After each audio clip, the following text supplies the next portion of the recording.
suspicious green gloves on.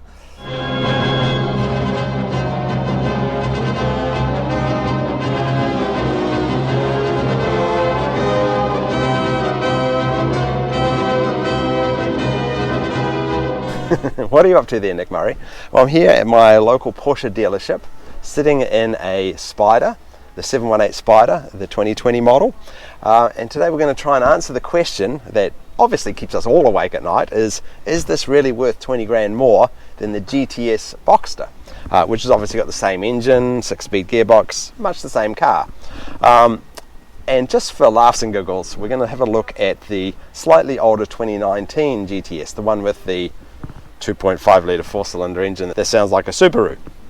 But yes, I'm very fortunate that these three cars are all in my local dealership, and I'll talk a little bit more detail about each one of them, but first we'll go for a drive in each one of them.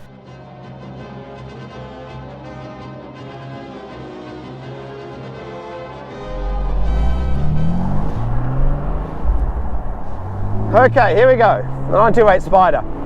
This is a brand new car that's trying to be sold at my dealership, so we're not going to beat on it too much, but we're going to get the experience.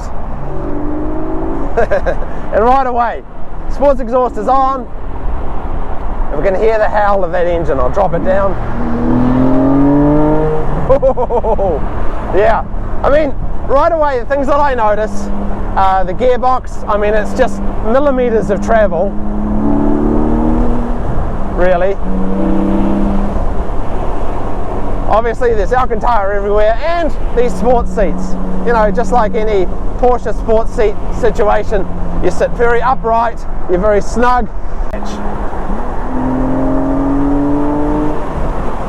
And the sound to match, oh my god, you can see why people love these cars so much. It's such a thrill. And surprisingly, despite being below zero temperature, I'm actually pretty comfortable-ish. There's not a lot of wind in the cabin, but really the thrill of driving this car is that engine, this beautiful manual gearbox. Yeah, you could do this all day and not get bored with it. And really that's the magic, you know. People get too hung up on horsepower and 0 to 60 speeds, but really the thrill of a sports car is all about so many other sensations. Being able to feel the road through the steering, being able to hear the engine howl, having the confidence to pick the right gear. Oh, this thing is incredible. Yeah, I really can't rave enough about this manual transmission either. The clutch is super light, but really it's the magic of the short throw. Oh man, this is something special. I'm cheating by having the engine blipping on. Yeah, it's pretty tempting to wind it right out here. I've got the road to myself down here. So I totally get it. In many ways, this is a better GT3 than the GT3, especially with the manual transmission. You get the glorious sounds, the naturally aspirated engine, not too much power, the best handling.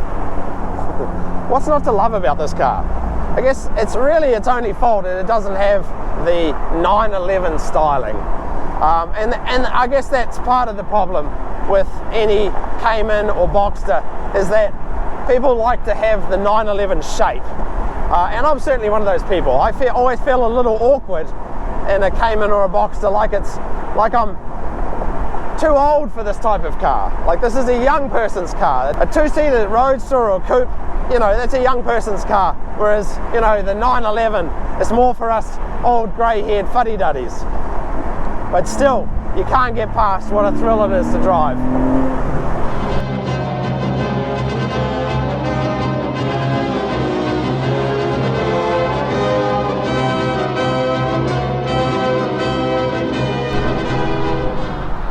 Okay, so here we are in the budget Spyder, the Boxster GTS, which has got the same great engine, same great chassis.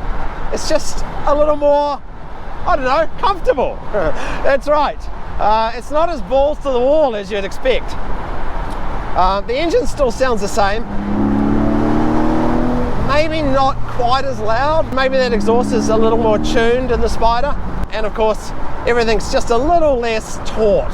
That is, you know, the gear lever is the thing I noticed straight away. Feels like you're rowing a boat. in any normal circumstance, I'd say this is a magnificent 6-speed manual transmission. But after getting out of the Spyder, it really seems like a long throw. As for the power, well, where the Spyder gets its extra power is that extra couple of hundred RPM at the top end.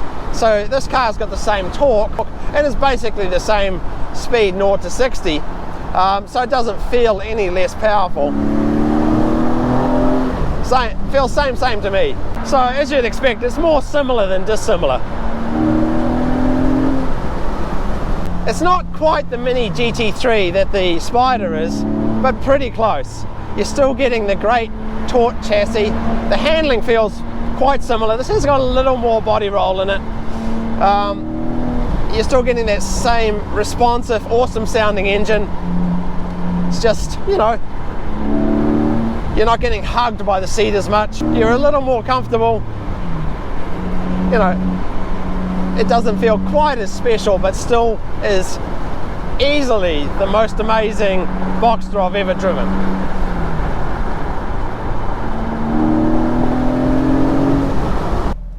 Yeah, back to back, this car just seems, you know, that 2 or 3% tamer than the Spyder, which still makes it an incredibly special car. It's this engine. You want to bottle this engine. It's something magic indeed. You know, after years of driving turbocharged engines, each time you get back into a naturally aspirated Porsche engine, you realize what the magic is all about with these engines.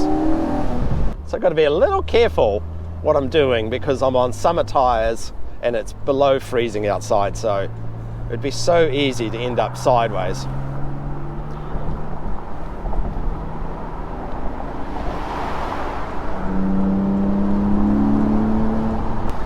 But performance-wise, there's nothing in it. There really isn't anything in it between this and the Spyder. Obviously on paper there's a little bit more. It's the same engine. The difference, of course, is that rev limiter is allowed to ease up a little higher on the Spyder. But for most of us great unwashed, we'd never notice the difference in performance between these two cars. Anyway, you spend your life just changing down and listening to the howl of that naturally aspirated flat 6 all day long.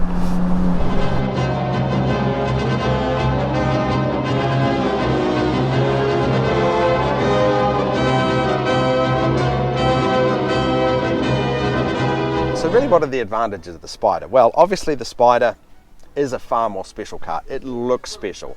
If you just see it on the highway, you can see the front end, the rear end, everything about this car looks like it's a very special car.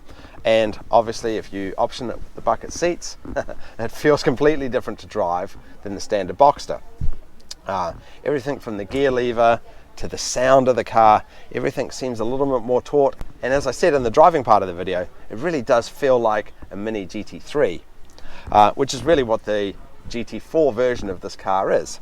Is it worth $20,000 more than the GTS? Well, I think for most people it would be. It is just that much more special than the GTS. Everything about the driving experience is just a little bit more enhanced. The sound, the gears, the looks, it is a very special car. So what are the downsides to having the Spyder over the GTS? Well, there's a few of those as well. Obviously the cost, it's always going to be more than $20,000 more. Second is the stupid roof. Oh my God, this is the worst roof ever. I'm sure you've seen in other videos, it is a nightmare to open and close. Whereas the regular GTS Boxster is a pleasure to just press the one button and up it goes. It's a normal roof. But of course, if you don't want the roof, you can just get the GT4 version, which solves that problem. And the third problem, of course, is that these are very hard to get. There's just hardly any allocation. So people are waiting 6 months up to a year to get these cars, whereas the GTS is a lot easier to get. Okay, so finally, let's talk a little bit about the yellow car, the unloved car of the three that we're talking about today, the 2019 GTS. That's the one with the 2.5 litre 4-cylinder engine. And it's really considered the turd in the Porsche bowl. Porsche doesn't take a step wrong very often, but with this car they certainly did. They just didn't sell. Yeah, just an unloved car for many reasons. The main reason was that at that price point you were getting a 4-cylinder engine that sounded like a Subaru.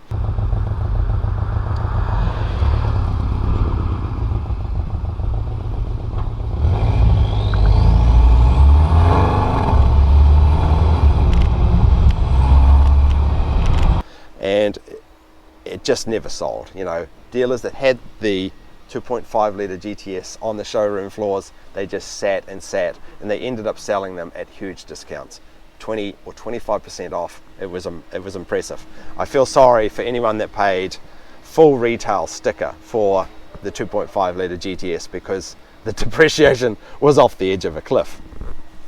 That said, you know, they're not a bad car still. You just didn't want to have to pay all that money for them. They didn't really perform any better than the S, which is another reason they didn't sell. But if you can get one cheap enough, they're still a great car. It's still this same great chassis that you get in this car, and it's still plenty of power. In fact, with the 2.5 GTS, they feel a little more powerful than these cars, because you're getting more torque down low, because it's a turbocharged car. So the difference in performance isn't that great.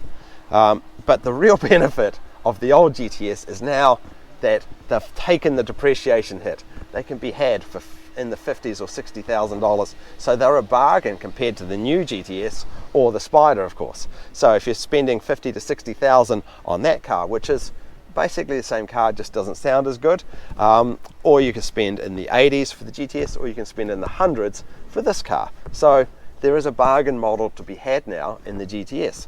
Mind you, as I said, the GTS isn't that different. There's GTS logos, and there's a bit of Alcantara, black wheels and so forth. Really, you can also, if you're looking at the GTS, you could also look at an S. They're just as good, and quite reasonably priced as well. And strangely, I would never actually consider owning one of these myself. I think they're an amazing car to drive, but the Boxsters and the Caymans for me have always been one step too far in inconvenience. You know, I've always got my dogs with me, or a gorilla with me, or whatever, and so it's always been a little bit hard to fit a two-seat car in my life. I'd much rather spring for the 911 still. But for those people that can deal with the two-seat sports car, you know, these really drive as well, if not better, than the 911s. You know, it is a superbly balanced sports car that sounds amazing, drives amazing. I just love it, absolutely love it. Anyway, thanks for tuning in again, everybody. I'll see you in the next one. Bye then.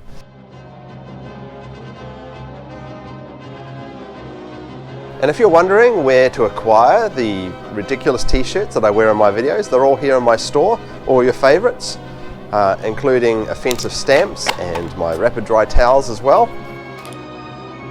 Yes, Nick Murray t-shirts, being a little inappropriate since 2016.